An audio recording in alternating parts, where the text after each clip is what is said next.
हाँ तो बच्चों हमारी नेक्स्ट प्रॉब्लम है Ajanta trading company limited has an authorised capital of rupees 8 lakh divided into 10,000 6% redeemable preference shares of ₹10 each.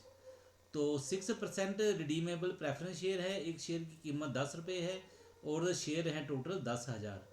ठीक है, तो ये कितनी अमाउंट बन जाएगी, ये बन जाएगी 1 लाख रुपया। ठीक है, 6% का मतलब होता है कि इसके ऊपर रेट ऑफ डिविडेंड जो है, ठीक है, जो फिक्स रखा गया है वो है 6%। इसी प्रकार 20,000 7% प्रेफरेंस शेयर्स और ₹10 ईच, और 20,000 और शेयर हैं जिसमें एक शेयर की कीमत 10 रुपया है। ठीक है, और ये है 7% प्रेफरेंस शेयर, यानी कि इनके ऊपर जो रेट ऑफ डिविडेंड है वो है 7%। एंड 15,000 इक्विटी शेयर्स और ₹10 ईच, और 15,000 शेयर जो है वो हैं समता अंश। ठीक है, और एक अंश की जो कीमत है वो है 10 रुपये। On January 1st, 2017, the whole of the two classes of preference shares and 15,000 of equity shares stood in the books as fully paid। और ये जो जनवरी 1 2017 की तारीख देखी जाए तो उस तारीख में ये जितने भी शेयर हैं, ठीक है, दोनों किस्म के प्रेफरेंस शेयर 6% वाले भी और 7% वाले भी और इक्विटी शेयर भी हैं, ये सारे के सारे क्या है, ये फुली पेड हैं। ठीक है, तो इसका मतलब है इनको कॉल करने की कोई ज़रूरत नहीं है क्योंकि सारे का सारा पैसा इनके ऊपर प्राप्त हो गया है। Securities premium account as on that date showed a balance of ₹20,000, और ये जो सिक्योरिटी प्रीमियम अकाउंट है उस तिथि को 20,000 रुपये का था। The balance of surplus account was ₹32,000, और सरप्लस अकाउंट जो है उसमें अमाउंट थी 32,000 रुपये की।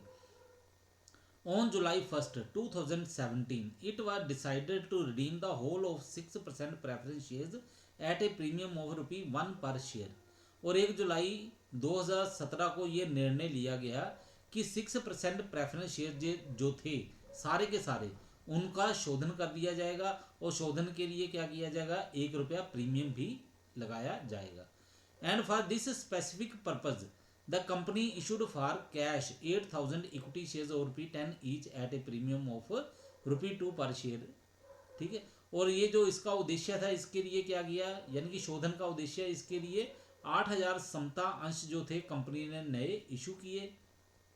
एक अंश की कीमत ₹2 थी और उसके ऊपर प्रीमियम रखा गया ₹2, और पेबल कैसे था, in full on allotment, allotment के ऊपर सारी की सारी अमाउंट देनी पड़नी थी। ठीक है, the entire above share were taken up, जितने भी शेयर इशू किए थे वो सारे के सारे प्राप्त कर लिए गए, यानी कि उन लोगों जो एप्लीकेशन थे अप्लाइड करने वाले लोग थे उन्होंने क्या किया, इन सभी को क्रैक कर लिया। The cost of issue of share amounted to ₹3,000, और ये जो इशू किया गया इसके ऊपर जो खर्च आया वो 3,000 रुपये का आया। तो चलो पहले प्रेफरेंस शेयर को देख लेते हैं, इनकी कीमत कितनी बनती थी। इनकी कीमत बनती थी 10,000 गुना 10, 1 लाख रुपया। ठीक है, और जो पैसा इकट्ठा किया गया, ठीक है, वो कितना किया गया, वो किया गया है ये जो 8,000 इक्विटी शेयर इशू किए गए हैं 10,000 के ऊपर, 80,000 रुपया ये बन गया, और 8 दूनी 16। ठीक है, और 16,000 रुपये प्रीमियम के प्राप्त किए गए, यानी कि 96,000 रुपया जो है नए शेयर इशू करके प्राप्त किया है। ठीक है, और 3,000 रुपया तो ये खर्च आया है ना इसको इशू करने के ऊपर। और इसके बाद क्या बोला गया है, on October 1st, 2017, the company issue to existing share holders 1 bonus share of ₹10 fully paid for each 5 held. 1 अक्टूबर 2017 को कंपनी ने क्या किया, बोनस शेयर इशू किए। ठीक है, 10 रुपये का एक शेयर था। ठीक है, तो बोनस इशू किए गए, वो कैसे किए गए, अगर किसी के पास 5 शेयर थे तो बदले में 1 शेयर इशू किया गया। ठीक है, तो ये इक्विटी शेयर होल्डर है उनको दिया जाता है। It is the intention of the directors that minimum reduction should be made in a revenue reserve account which stood at ₹1,25,000। और कंपनी के जो इंटेंशन थी डायरेक्टर्स की, उन्होंने क्या कहा कि ये जो शोधन करना है उसके लिए रेवेन्यू रिजर्व अकाउंट जो है 1,25,000 का, उसका कम से कम उपयोग किया जाए। गिव नेसेसरी जर्नल एंट्री, तो इसके लिए जो जरूरी रोजनामचा प्रविष्टियाँ बनती हैं वो आपने करनी है। और ये जो प्रॉब्लम ली गई है ये हमने कल्याणी पब्लिशर्स की बुक है बीकॉम के लिए, ठीक है, वहाँ से ली है ये प्रॉब्लम, इम्पोर्टेंट प्रॉब्लम है। तो इसमें ये देख लेना बोनस शेयर के लिए पॉइंट याद रखना वो कैसे है, बोनस कैसे इशू होगा। तो पहले देखते हैं हमारे पास इक्विटी शेयर कितने थे, 15,000, ठीक है। फिर उसके बाद और क्या किया गया, फिर इशू भी किए गए 8,000 और शेयर इशू किए गए, 15 प्लस 8,000, ठीक है, कितने बन गए 23,000 इक्विटी शेयर, यानी कि 23,000 इक्विटी शेयर जो है वो टोटल बन गए। तो अगर 5 शेयर के बदले में एक शेयर बने, ठीक है, तो 23,000 शेयर के बदले में कितना बनेगा, ठीक है, तो ये बन जाएगा आपके पास 4,600, ठीक है, 23,000 थे ना, तो इसका अगर 5 के ऊपर एक शेयर मिल रहा है, ठीक है, तो 23,000 के ऊपर कितना बन गया, 23,000 गुना 1/5, तो ये कितना बन जाएगा 4,600, ठीक है। तो 4,600 शेयर जो है वो बोनस के तौर पे इशू किए जाएंगे, ठीक है। चलो आगे हम सोल्व करके देखते हैं। तो सबसे पहले हमने क्या करना होता है, आपको बताया जर्नल का प्रोफोर्मा तैयार करना होता है, ठीक है। तो ये पूरे का पूरा न्यूमेरिकल जो है जर्नल का प्रोफोर्मा बना के ही कर रहे हैं, ठीक है। तो पहले जुलाई 1 को हमने क्या करना है, रिडेम्पशन के लिए जो अमाउंट ड्यू बनती है उसकी एंट्री करते हैं। 6% redeemable preference share capital account debit, 1,00,000 रुपया ऊपर आपको बताया था, ठीक है। Premium on redemption of preference share account debit, premium कितना बताया था 1 रुपया, प्रेफरेंस शेयर कितने थे 10,000, तो 10,000 रुपया प्रीमियम बन गया, ठीक है। फिर से देख लो एक बार ऊपर प्रॉब्लम आपको दिखा देता हूँ। 6%, ये देखो 10,000 शेयर थे, 10 रुपये के हिसाब से इसकी बनती है कीमत 1,00,000 रुपया, ठीक है। और 1 रुपया प्रीमियम के ऊपर कहा गया इशू करने के लिए, तो 10,000 रुपया प्रीमियम बन जाएगा, इशू नहीं यानी कि शोधन करने के लिए कहा था, रिडीम करने के लिए, ठीक है। तो 1 रुपया, ये देखो ये लिखा हुआ प्रीमियम पे किया गया, तो 10,000 रुपया प्रीमियम का बन गया।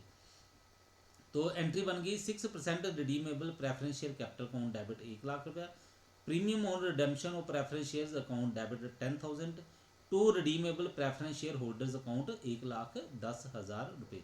तो नरेशन बन गई for amount due on redemption, ठीक है। इसके बाद जो नए शेयर इशू किए गए थे, ठीक है, उसकी अमाउंट प्राप्त करेंगे तो उसकी एंट्री क्या बनेगी, bank account debit 96,000 to equity share application and allotment account 96,000। तो ऊपर बताया था नए शेयर कितने इशू किए गए थे रिडेम्पशन के लिए 8,000, ये देखो 8,000, ठीक है, 10 रुपये कीमत है, 2 रुपये प्रीमियम, ठीक है। तो 12 रुपये के हिसाब से इशू किए गए, तो ये बन गया 96,000, ठीक है। तो ये एंट्री आ गई हमारे पास, जो एप्लीकेशन मनी और अलॉटमेंट मनी इकट्ठी साथ में प्राप्त की है, ठीक है, वो प्रीमियम की राशि जो है वो भी साथ में प्राप्त कर ली है। इसके बाद आगे हम करते हैं, ये जो अलॉटमेंट मनी थी, ठीक है, यानी कि ये जो हमने अमाउंट रिसीव की है इक्विटी शेयर इशू करके, ठीक है, उसको अलॉट करते हैं, तो वो कैसे आएगी, equity share application and allotment account debit 96,000, ये हमने रिसीव किया था एप्लीकेशन एंड अलॉटमेंट के ऊपर। To equity share capital account, share capital कितनी बनती है, ये बनती है 80,000, ठीक है। एक शेयर की कीमत कितनी थी 10 रुपये, 8,000 शेयरों की कीमत होगी 80,000। टू सिक्योरिटीज प्रीमियम अकाउंट, 2 रुपये प्रीमियम था, 8,000 गुना 2, 16,000 रुपया प्रीमियम का आ गया। नरेशन में आ गया हमारे पास फॉर अलॉटमेंट ऑफ 8,000 शेयर। इसके बाद जो खर्च हुआ था इसके ऊपर उसकी एंट्री कर लेते हैं जुलाई 1 को। Cost of issue account debit 3,000 to bank account 3,000 रुपया। तो ये सिंपल सा है, क्या है ये, for expenditure incurred on the issue of shares, ठीक है। उसके नेक्स्ट फिर क्या है, ये जो रिडेम्पशन के लिए अमाउंट बनती है उसकी पेमेंट करनी है, तो उसके लिए हम एंट्री करेंगे redeemable preference share holders account debit 1,10,000 रुपया टू बैंक अकाउंट 1,10,000 रुपये, ठीक है। उसके बाद securities premium account debit, securities premium account कितना है 13,000 रुपया, ठीक है। इसको यूज करेंगे to premium on redemption of preference shares, 10,000 रुपया जो रिडीम किया था, शोधन किया था, उसके ऊपर हमने यूटिलाइज कर लिया to cost of issue account, और 3,000 रुपया ये जो इशू करने के लिए खर्च आया उसमें हमने ये जो सिक्योरिटी प्रीमियम है उसकी राशि को यूज कर लिया, यूटिलाइज कर लिया। इसके नेक्स्ट है हमारे पास surplus account debit 20,000 to capital redemption reserve account 20,000, surplus की अमाउंट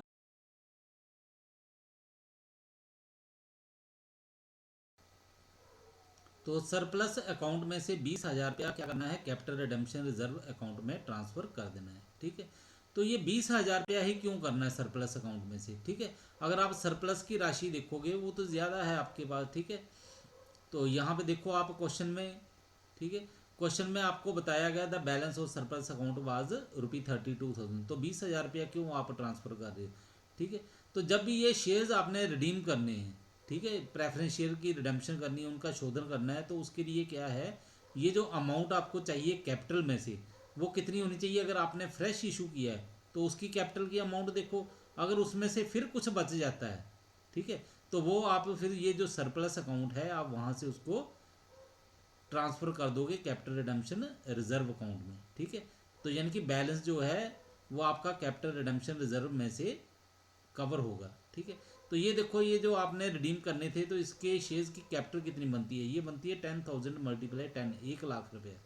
ठीक है, तो इसके लिए क्या किया गया, नए शेयर इशू किए गए, इक्विटी शेयर, तो ये कितने किए गए, 8,000 मल्टीप्लाई 10, 80,000 के शेयर। ठीक है, प्रीमियम अलग चीज़ है, हम इसकी कैपिटल की बात करें 80,000, तो बाकी कितना बच गया, 1,00,000 चाहिए था, 80,000 यहाँ से है, तो 20,000 रुपया कहाँ से ले लिया जाएगा, वो लिया जाएगा कैपिटल रिडेम्पशन रिजर्व अकाउंट में से। तो 20,000 रुपया कैपिटल रिडेम्पशन रिजर्व अकाउंट अगर नहीं है तो आपने क्या करना होता है, सरप्लस अकाउंट जो है वहाँ से ट्रांसफ़र कर देना होता है उस अमाउंट को। ठीक है, तो यही वाली एंट्री हम यहाँ पे कर रहे हैं। तो ये एंट्री कर दी हम लोगों ने, surplus account debit to capital redemption reserve account 20,000। तो ये क्या है, नरेशन देखो आपने इस तरह से लिख देनी है, for amount transfer to capital redemption reserve account to the extent of nominal amount paid out of surplus account. तो वही बात है जो अभी आपको मैंने समझाई, ये हमने नरेशन में अब लिख दी है। इसके बाद तो ये जो बोनस इशू है, ठीक है, अब इसके बाद रिडीम तो हो गए हैं शेयर, अमाउंट भी आपने उपलब्ध करवा ली है, ठीक है, पेमेंट भी कर दी। ठीक है, तो अब उसके बाद क्या कहा गया है कि बोनस शेयर भी इशू करने। बोनस शेयर आपको बताया था 5 शेयर के बदले में 1 शेयर। ठीक है, तो आपके पास कितने थे वहाँ पे, 23,000 शेयर थे, आपको बताया था कैसे थे 23,000। ठीक है, 15,000 देखो ये पहले के थे आपके पास, शुरू में 15,000 इक्विटी शेयर पहले के थे, और उसके बाद किया था 8,000 शेयर जो थे वो और इशू किए गए। 15,000 प्लस 8,000, 23,000, और 23,000 का आप 1/5 करोगे तो वो कितना बन जाएगा, वो बन जाएगा 4,600। तो 4,600 शेयर जो हैं वो बोनस में दिए जाएंगे। तो उसके लिए एंट्री हम करते हैं। ठीक है, सिक्योरिटीज प्रीमियम अकाउंट डेबिट 23,000। अब 23,000 रुपया कैसे आया आपका सिक्योरिटी प्रीमियम जो है, तो आप ये देखो सिक्योरिटी प्रीमियम हमें प्राप्त कितना हुआ था। ठीक है, या पहले वाला भी देख लो, शुरू में आपके पास सिक्योरिटीज प्रीमियम दिया हुआ है, वो कितना दिया हुआ है आपके पास, शुरू में जो बैलेंस पड़ा हुआ है वो आपके पास है, securities premium account as on that date showed a balance of 20,000। 20,000 रुपये का पहले पड़ा था सिक्योरिटीज प्रीमियम। ठीक है, और उसके बाद फिर आपने नए शेयर इशू किए, 16,000 का ये आ गया, तो टोटल कितना आ गया, 36,000 रुपये का सिक्योरिटीज प्रीमियम आपको उपलब्ध हो गया है। तो उसमें से आपने क्या किया, इसको यूटिलाइज किया, सिक्योरिटीज प्रीमियम को 10,000 शोधन के लिए, जो शोधन के समय आपने प्रीमियम पे किया उसके लिए, और 3,000 रुपया जो है वो कॉस्ट ऑफ इशू के लिए। तो आपके पास 36,000 का सिक्योरिटी प्रीमियम था, उसमें से 13,000 गए, बाकी कितना हुआ 23,000, तो 23,000 बच गया, ये बोनस के तौर पे इशू किया जाएगा। तो ये आ गया सिक्योरिटीज प्रीमियम अकाउंट डेबिट, 23,000 रुपया बोनस के लिए उपलब्ध हो गया।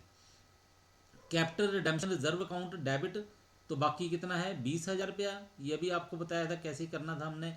तो कैपिटल रिडेम्पशन रिजर्व अकाउंट में से हमने ट्रांसफर कर दिया 20,000 रुपया। ठीक है, उसके बाद जनरल रिजर्व अकाउंट डेबिट, तो आपको क्या कहा था कि जनरल रिजर्व जो है उसका कम से कम उपयोग करना है, तो बाकी जो बैलेंस बच गया वही किया हमने, वो है 3,000 रुपया, क्योंकि हमें टोटल चाहिए था 46,000 का बोनस शेयर होल्डर के लिए। तो एंट्री आ गई to bonus to share holders account 46,000 रुपया। ठीक है, 4,600 बोनस शेयर थे और 10 रुपये एक की कीमत थी, तो ये बन गया 46,000 रुपया। ठीक है, तो ये आ गई हमारे पास narration for the sum required for bonus issue. उसके नेक्स्ट अब हम क्या करेंगे, इशू कर देंगे बोनस शेयर। शेयर होल्डर्स को तो उसके लिए एंट्री करेंगे अक्टूबर 1 को है bonus to share holders account debit to equity share capital account 6000 46,000। Narration में आ गया हमारे पास for issue of bonus shares.